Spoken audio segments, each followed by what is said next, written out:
فضلا وليس أمرا ادعمونا بلايك للفيديو واشتراك بالقناة.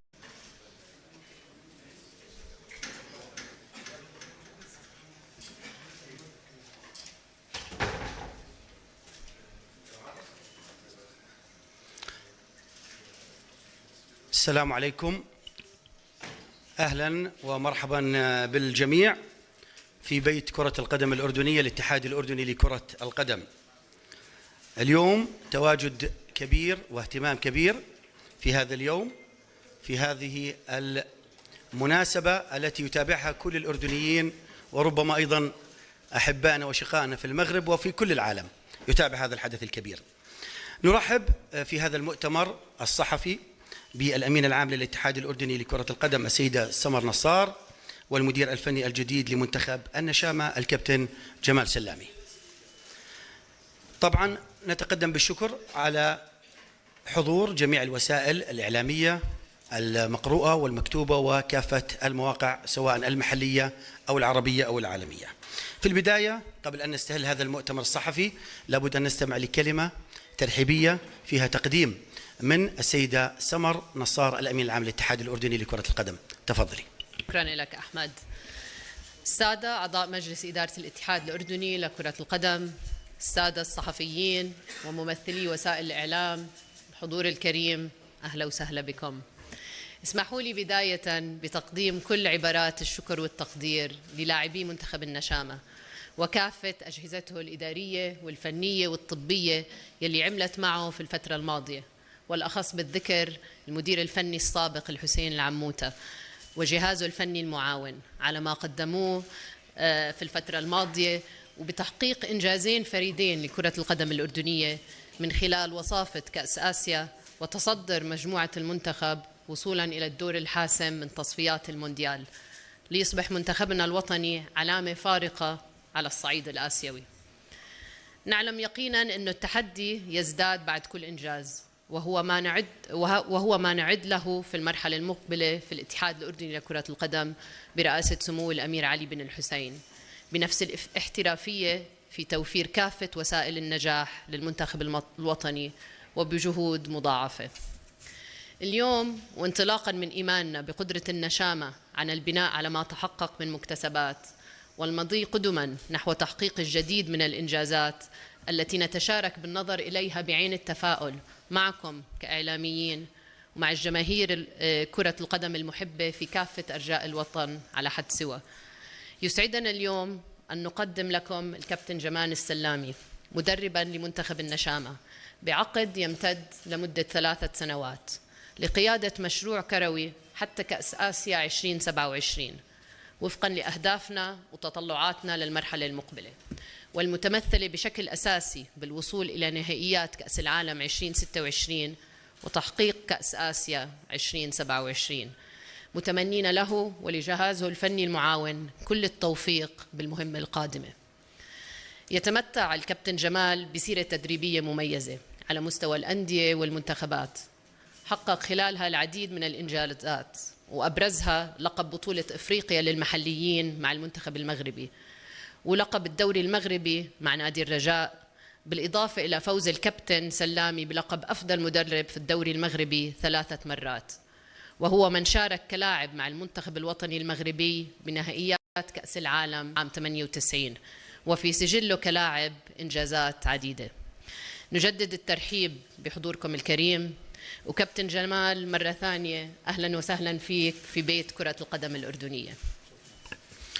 شكرا سيدة سمر نصار الأمين العام للاتحاد الأردني لكرة القدم. بالتأكيد الكابتن جمال الاسم الكبير في عالم التدريب الإفريقي والعربي، بالتأكيد لك كلمة في البداية، تحدثنا ماذا يجول في خاطرك منذ البداية؟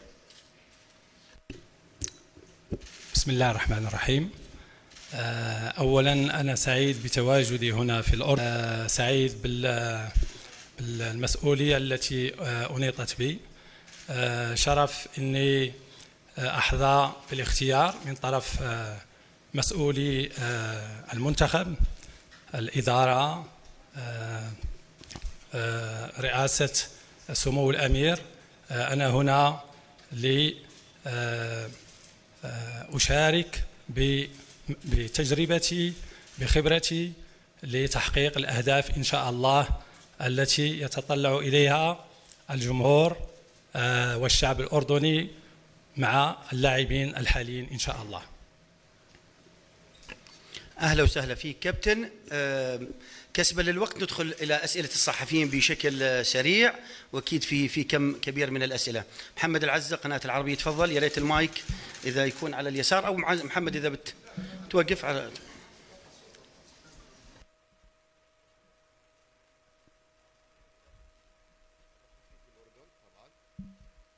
كابتن جمال، يعني سقف الطموح في الشارع الرياضي الأردني ارتفع بعد تصفيات آسيا الأخيرة واحتلال الوصافة من قبل المنتخب الأردني. هذا الحكي بيشكل تهديد لجمال سلامي وتحدي لجمال سلامي، خاصة أنه المدني مقبل على المرحلة الأخيرة من التصفيات المونديالية. جمال سلامي كيف سيواجه هذا التحدي؟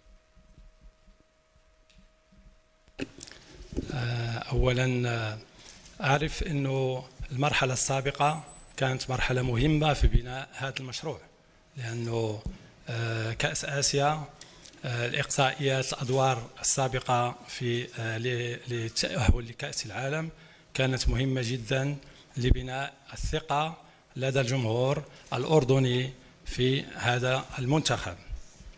بالنسبة للمرحلة المقبلة إن شاء الله مرحلة مهمة وصعبة. بالنسبة لي شخصيا أعرف قدرات المنتخب، تابعت المنتخب في المحطات السابقة، عندنا برنامج لتطوير المنتخب في المرحلة المقبلة، عندنا برنامج إعدادي في المرحلة المقبلة، عندنا تواصل مع المسؤولين في الاتحاد، وعندنا رؤية واضحة. نعرف أنه المرحلة هذه غتكون صعبة، لازم نحضر لها بشكل جيد، لأن الخصم الأول لنا في المرحلة المقبلة هو الوقت. ما عندناش وقت.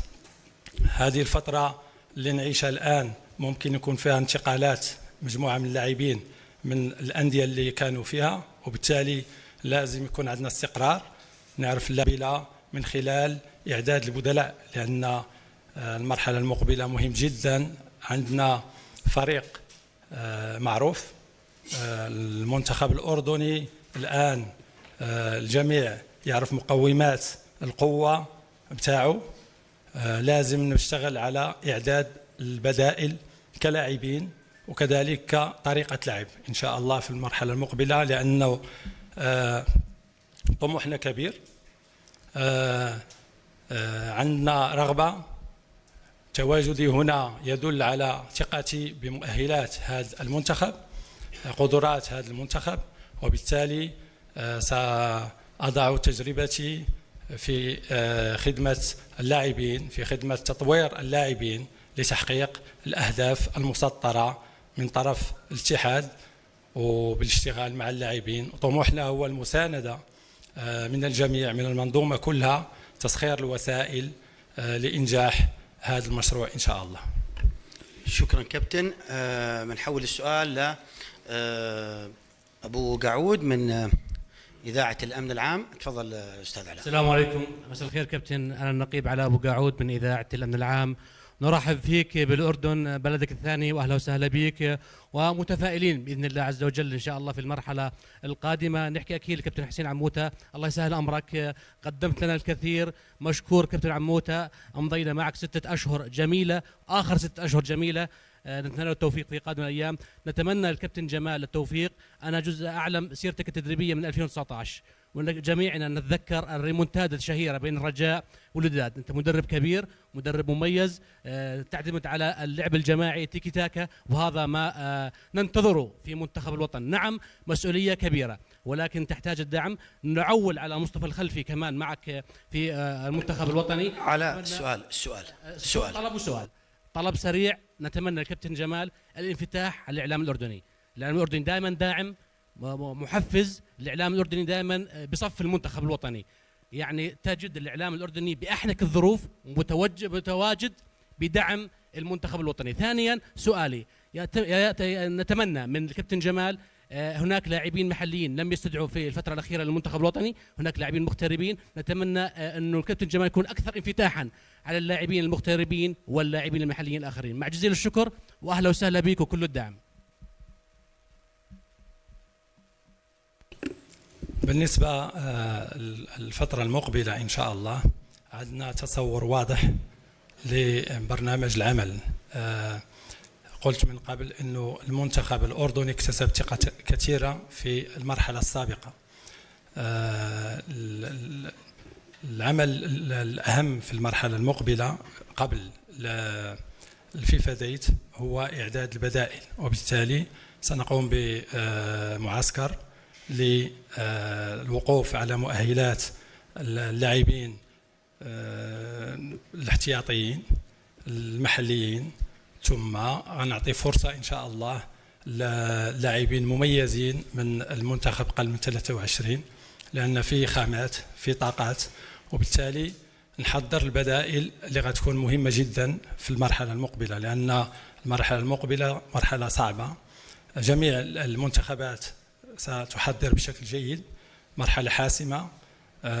عندنا ثقة في اللاعبين، عندنا ثقة في المؤهلات تاع اللاعبين تاعنا، ولكن في مجال تطوير مهم جدا سنقف عليه. عندنا طرق تعامل، عندنا طرق، حضرنا برامج العمل، ننتظر إن شاء الله البداية. الجميع يعرف أنه المنتخب الأردني حظي بمتابعة كبيرة في المسابقات الأخيرة، خاصة مرحلة التأهل الأخير ضد المنتخب السعودي، وبالتالي الجميع ينتظر المنتخب الأردني الآن. المنتخب الأردني ليس في نفس الوقع وفي نفس المستوى السابق، وبالتالي سنكون خصم منتظر من جميع المنافسين، وبالتالي يجب أن نستعد بشكل جيد، يجب أن نضع مجهودات الاتحاد، مجهودات التقنية للطاقم، مجهودات اللاعبين، وكذلك دعم الجمهور، دعم الصحافة، لأنه مهم في المرحلة المقبلة إن شاء الله، لأن الحلم الكبير الذي ينتظر الجمهور الأردني المتابعين لكرة القدم الأردنية أنا عشت في مرحلة من مراحل عمري، وبالتالي حلم كبير، حلم ممكن ينقل كرة القدم الأردنية من مستوى إلى مستوى لا يمكن تخيله، وبالتالي سنضع جميع مؤهلاتنا خبراتنا وننتظر الدعم وننتظر المساندة لتحقيق هذا الحلم إن شاء الله في المرحلة المقبلة. محمد حسيبة من قناة المملكة، تفضل. مساء الخير، يعطيكم العافية وأتمنى التوفيق للمنتخب الوطني. كابتن، سؤالي لك يعني بجوز من أكثر من محور ولكن سريعات. منذ متى وأنت تتابع المنتخب الوطني؟ ويبدو أن التفاوض معك لم يكن وليد اللحظة أو اليوم، يبدو أنها من فترة طويلة أنت تتابع. ومدى ارتباطك بالكابتن حسين عموتة؟ هل كان هناك تسليم سلس للمنتخب خلال فترة الأشهر الماضية لخلال المنتخب الوطني؟ وأخيرا موضوع أجندة الموسم التي أعلنت يوم أمس، هل تم التوافق معها مع المدير الفني من أجل طريقة إعداد المنتخب الوطني؟ شكرا. بالنسبة لعلاقتي مع حسين أخ وصديق، نقتسم مجموعة من التجارب منذ مجموعة من المعلومات، نقتسم نشترك ونتقاسم خبراتنا. أنا أتابع المنتخب الأردني منذ مباراة النرويج، يعني أول حلول لعموتة والطاقم بتاعه، لأن الطاقم بتاعه اشتغل معي من قبل، لا حسن الوداري معيد البدني ولا مصطفى الخلفي، اشتغلنا من قبل، وبالتالي كنا على تواصل. حتى معلومة ممكن أخبرك بها هو أنه يوم ما فاز المنتخب الأردني على المنتخب العراقي في كأس آسيا كلمونا المنتخب الأردني عن قرب، نعرف كيف صار التحول في المرحلة السابقة ما بين إعداد الكأس آسيا وكأس آسيا، لماذا اختار النهج في هذاك الوقت، كيف صار صعوبة نقل اللاعبين الأردنيين من مستوى لمستوى في العقلية الاحترافية.